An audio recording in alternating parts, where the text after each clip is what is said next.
বাবা পারিবারিক রাতের খাবার টেবিলে হেসে বললেন, আমার সব সন্তানকে নিয়ে আমি গর্বিত, শুধু এই টেবিলে বসে থাকা সবচেয়ে ছোট মেয়েটাকে বাদ দিয়ে। মুহূর্তের মধ্যেই পুরো ডাইনিং রুম হাসিতে ফেটে পড়লো। আমার বড় ভাই রাকিব টেবিলে চাপড় মারলো। আপা এলিনা মুখে হাত দিয়ে হাসি চাপার অভিনয় করলো, কিন্তু তার চোখে আনন্দ স্পষ্ট। এমনকি আমার খালা শারমিনা আমার দিকে ঝুঁকে ফিসফিস করে বললেন, কাঁদিস না যেন, তা না হলে আজকের পারিবারিক আড্ডাটাই নষ্ট হয়ে যাবে। এই হাসিটা আমার জন্য নতুন ছিল না। ছোটবেলা থেকে যখনই আমি কোনো ভালো ফলাফল করেছি, বাবা সেটাকে গুরুত্ব দেননি। বিশ্ববিদ্যালয়ে স্কলারশিপ পেয়েছিলাম, তিনি বলেছিলেন এসব দিয়ে সংসার চলে না। নিজের যোগ্যতায় বড় বড় প্রতিষ্ঠানের আর্থিক পরামর্শক হিসেবে কাজ শুরু করেছিলাম। তিনি বলেছিলেন অফিসে বসে হিসাব মিলিয়ে কেউ বড় মানুষ হয় না। বাবার ব্যবসায় যোগ দিতে অস্বীকার করেছিলাম বলেই আমি হয়ে গেলাম পরিবারের সবচেয়ে ব্যর্থ সন্তান। আমার নাম নওরিন হক, বয়স 31। তবুও সেই ডাইনিং টেবিলে বসে মনে হচ্ছিল আমি যেন এখনো সেই ছোট্ট মেয়েটাই যাকে সবাই অবহেলা করে। বাবা গ্লাস তুলে বড় ভাই রাকিবের দিকে তাকিয়ে বললেন, রাকিব আমাদের রিয়েল এস্টেট ব্যবসাকে নতুন উচ্চতায় নিয়ে গেছে। রাকিব গর্বে হেসে উঠল। তারপর আপার দিকে তাকিয়ে বললেন, এলিনা সরকারি বড় প্রকল্পের কাজ এনে কোম্পানির নাম আরো উঁচু করেছে। এলিনা নিজের জুসের গ্লাস তুলে বাবাকে ধন্যবাদ জানালো। সবশেষে বড় ভাই মাহিনের দিকে তাকিয়ে বাবা বললেন, আর মাহিন খুব শীঘ্রই হক গ্রুপের নতুন ব্যবস্থাপনা পরিচালক হবে। ঘরে আবারও হাততালি পড়ল। তারপর বাবা ধীরে ধীরে আমার দিকে তাকালেন, ঠোঁটের কোণে ব্যঙ্গের হাসি। তিনি বললেন, আর নওরিন? কয়েক সেকেন্ড থেমে বললেন, ও বাসায় বসে মানুষের হিসাব নিকাশ করে, এত বড় পড়াশোনা করে শেষ পর্যন্ত হিসাব রক্ষক কি হলো? আবারও সবাই হেসে উঠল। আমি ধীরে ধীরে টেবিলের উপর রাখা ন্যাপকিন ভাঁজ করলাম। শান্ত গলায় বললাম, আপনার কথা শেষ হয়েছে? বাবা হেলান দিয়ে বসে বললেন, এত সিরিয়াস হওয়ার কি আছে, আজ তো বাবা দিবস। আমি মৃদু হেসে বললাম, ঠিক সেই কারণেই আপনার জন্য একটা উপহার এনেছি। ব্যাগ থেকে একটি ক্রিম রঙের খাম বের করে বাবার প্লেটের পাশে রাখলাম আর বললাম, শুভ বাবা দিবস বাবা। তিনি খামটির দিকে তাকিয়ে হেসে বললেন, কি আছে, আবার কোনো হিসাবের কাগজ নাকি? আমি আর একটি কথাও বললাম না, চুপচাপ ডাইনিং রুম থেকে বেরিয়ে এলাম। বাড়ির সামনে দাঁড়িয়ে ছিল চকচকে কালো রঙের একটি মার্সিডিজ বেঞ্জ।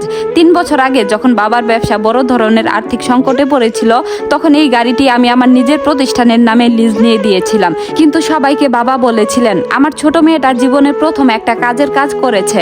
আমি গাড়ির দরজা খুলে ভেতরে বসলাম। ঠিক তখনই রাকিব দৌড়ে বাইরে এলো আর বলল, এই কি করছিস? আমি শান্তভাবে বললাম, আমার গাড়িটা নিয়ে যাচ্ছি। ও বলল, কি বলছিস? বাবা তো বলেছে তুই গাড়িটা ওনাকে উপহার দিয়েছিস। আমি ইঞ্জিন চালু করে উত্তর দিলাম, উপহার দেনি, শুধু ব্যবহার করার অনুমতি দিয়েছিলাম।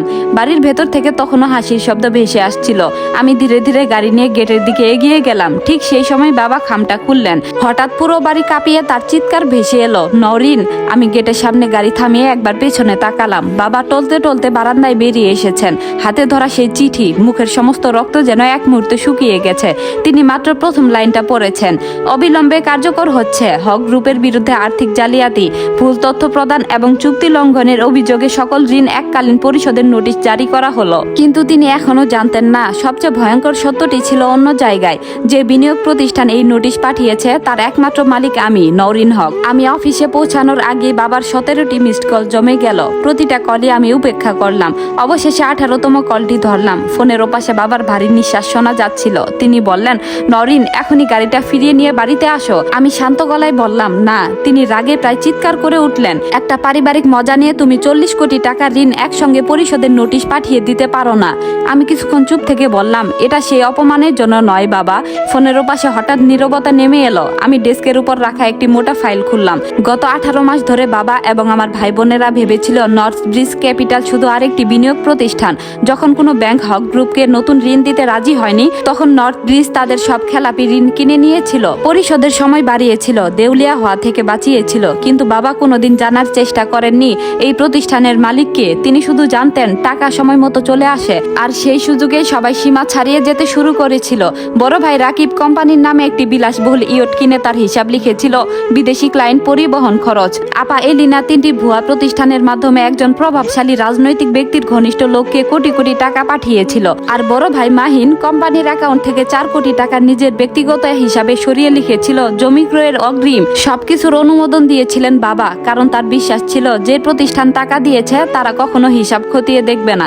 কিন্তু সবচেয়ে ভয়ঙ্কর সত্যটা ছিল অন্য জায়গায়। আমার মা মারা যাওয়ার আগে তার সমস্ত শেয়ার 4 সন্তানের মধ্যে সমান ভাগে ভাগ করে দেওয়ার জন্য একটি ট্রাস্ট তৈরি করেছিলেন।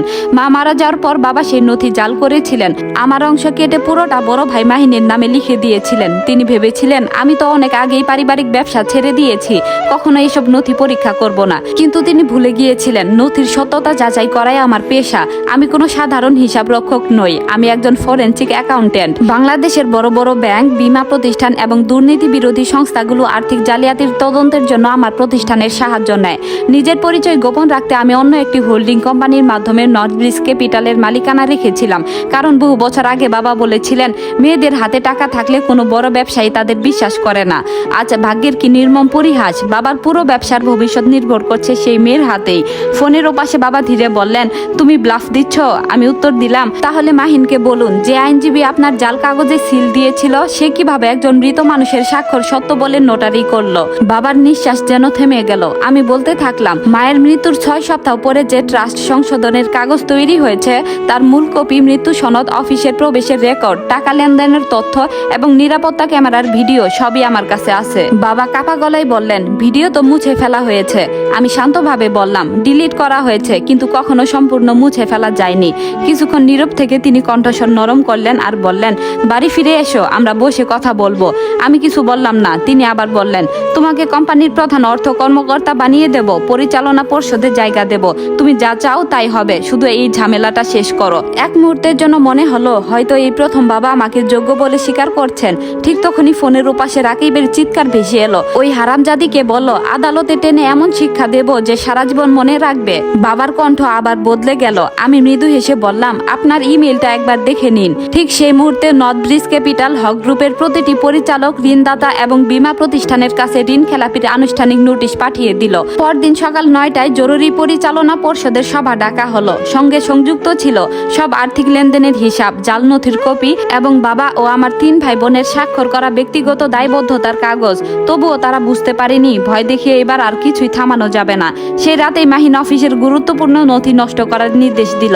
এলিনা একজন প্রভাবশালী নেতাকে ফোন করলো। রাকিব বিদেশের একটি ব্যাংকে 2 কোটি টাকা পাঠানোর চেষ্টা করলো, কিন্তু তারা জানতো না কোম্পানির প্রতিটি সন্দেহজনক লেনদেন নজরদারির জন্য যে সফটওয়্যারটি বসানো হয়েছিল সেটি ডিজাইন করেছিলাম আমি নিজেই। রাত 2:13 সব সতর্কবার্তা, নথি এবং ডিজিটাল প্রমাণ আমি সংশ্লিষ্ট তদন্ত সংস্থার কাছে পাঠিয়ে দিলাম। তারা জীবনের সবচেয়ে বড় ভুলটি করেছিল। যে মানুষটিকে তারা বছরের পর বছর অপমান করেছে সেই মানুষটাই ছিল এমন একজন যার কাজই হলো অপরাধের প্রতিটি চিহ্ন সংরক্ষণ করা। গল্পটি কেমন লাগলো জানাবেন। এটি ছিল গল্পের প্রথম পর্ব। আর পরবর্তী পর্বটি শুনতে চাইলে অবশ্যই একটি কমেন্ট করবেন। ধন্যবাদ।